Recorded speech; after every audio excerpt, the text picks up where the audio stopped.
Il y a plusieurs messages importants. Un message que je vais répéter, c'est qu'on n'est pas dans un espace de promotion de la classe inversée. Je pense que ça me paraît très important de le dire. C'est vraiment un espace d'échange. Avant tout, c'est un espace de rencontre. Donc la première chose que je vais vous demander de faire, c'est que je vais vous mettre en activité.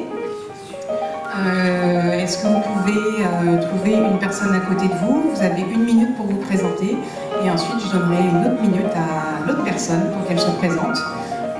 Christophe Le Gallouit, est-ce que tu peux faire le timer s'il te plaît? Bonjour Héloïse Dufour. Bonjour Claude Tran. Tu es présidente de l'association Inversons la classe. Et si j'ai bien compris, vous êtes venus très nombreux à Ludovia, à Ax-les-Thermes, avant la rentrée scolaire. Pourquoi ?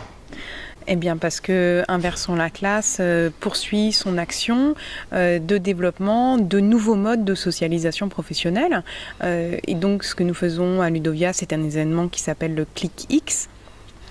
Et qui est un événement organisé par et pour les enseignants où on est vraiment dans une démarche de co-formation puisqu'on demande à tous ceux qui le souhaitent de venir présenter, partager, interagir avec d'autres.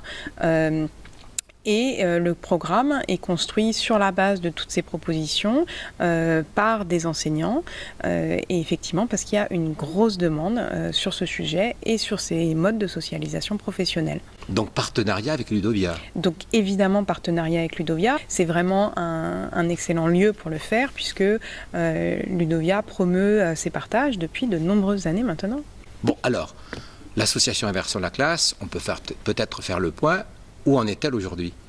Alors, elle a été créée officiellement en 2014. Depuis donc 3 ans, nous avons accompagné directement plus de 10 000 enseignants. Et ce qui fait qu'aujourd'hui, on a plus d'1 million d'élèves qui sont concernés par la classe inversée. On a vraiment développé une structure avec des coordinateurs locaux dans plus d'une quinzaine d'académies en France qui s'occupent justement d'animer, de promouvoir encore ces échanges entre enseignants. Il n'y a pas besoin d'être pour ou contre la classe inversée pour venir aux événements qui sont organisés. Ce sont vraiment réfléchir sur comment est-ce qu'on organise des espaces d'échange entre enseignants pour promouvoir une posture professionnelle enseignante qui est une posture réflexive sur sa pratique. Non, je suppose que lorsque cette association arrive à cette rentrée 2017, elle a des projets pour l'année scolaire. Et bien sûr, évidemment qu'il y a des projets. Donc, alors, je ne vais pas tous les citer parce qu'il y en a trop. Je vais peut-être me focaliser sur les trois principaux projets. Le premier qui va arriver très bientôt, là, c'est le lancement de la plateforme Clip. Classe inversée, la plateforme qui sera vraiment une plateforme, encore une fois, sur nos valeurs de mutualisation, d'échange. Donc une plateforme destinée aux enseignants pour mutualiser leurs ressources, leurs contenus, des outils technopédagogiques pour faire des quiz, aussi la possibilité d'agréger les différents contenus pour faire des playlists et des cours pour les élèves puisque c'est une plateforme qui s'adressera aussi aux élèves sur lesquels justement les enseignants pourront envoyer leurs élèves pour regarder du contenu, renseigner des quiz. Et puis la dernière partie, évidemment, une partie échange, forum, discussion, mise en relation d'enseignants qui réfléchissent sur leur pratique, s'interrogent, souhaitent avancer au service de leurs élèves. Si on fait référence aux valeurs de cette association d'Inversons la classe, quels seraient les qualificatifs que l'on pourrait donner à cette plateforme ? Gratuite ? Gratuite. Libre, ouverte et évidemment dans le partage. Ça, c'est un des projets phares qui va apparaître bientôt. Quels sont les 2 autres projets dont vous voulez parler ? Donc, encore une fois, je ne vais pas parler du livre, je ne vais pas parler des clubs locaux. Ah, parce qu'il y a un livre aussi. Oui, non, mais on ne peut pas parler de tout. Donc, je citerai les 2 principaux. La semaine de la classe inversée, qui aura lieu la dernière semaine de janvier, où, comme depuis 2 ans maintenant, on encourage chacun, localement, à organiser des événements sur la classe inversée dans l'échange, notamment en ouvrant sa classe pour les enseignants qui le souhaitent, quel que soit leur degré ou leur expérience en termes de temps en classe inversée. L'idée, c'est vraiment d'échanger, pas de proposer des modèles à suivre, au contraire, de pouvoir échanger avec d'autres sur ce cheminement jusqu'à des séminaires organisés en partenariat avec les académies. Il y avait 5000 participants en 2017. On espère évidemment continuer sur la dynamique qu'on a, qui est entre un doublement et un quadruplement des participants à nos activités. Et le troisième ? Et le troisième, le congrès classe inversée. Là, on est ici dans un clic X. Le troisième, c'est vraiment un clic, donc c'est-à-dire l'événement qui ramène toute la communauté francophone large sur plusieurs journées. Bon, alors, une des caractéristiques de cette rentrée scolaire, je crois que ça ne vous a pas échappé, il y a un nouveau président. Ah bon ? Il y a un nouveau Premier ministre, un nouveau ministre de l'Éducation nationale, un nouveau DGESCO, directeur général des enseignements scolaires. Une question simple. Qu'attend cette association de cette nouvelle administration ? Je pense surtout à celle de l'Éducation nationale.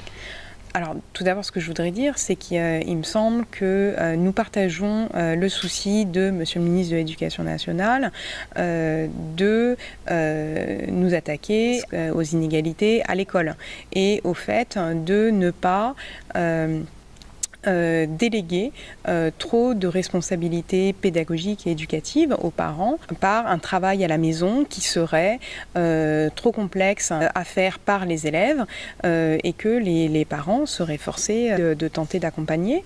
Et ça, il me semble que particulièrement l'outil de la classe inversée est un outil pertinent pour le faire, puisqu'il faut rappeler que vraiment un des principes de la classe inversée, c'est de ne mettre en autonomie que des choses que les élèves peuvent faire sans complexité seuls, des tâches cognitives simples, pour vraiment faire en classe les tâches cognitives les plus complexes.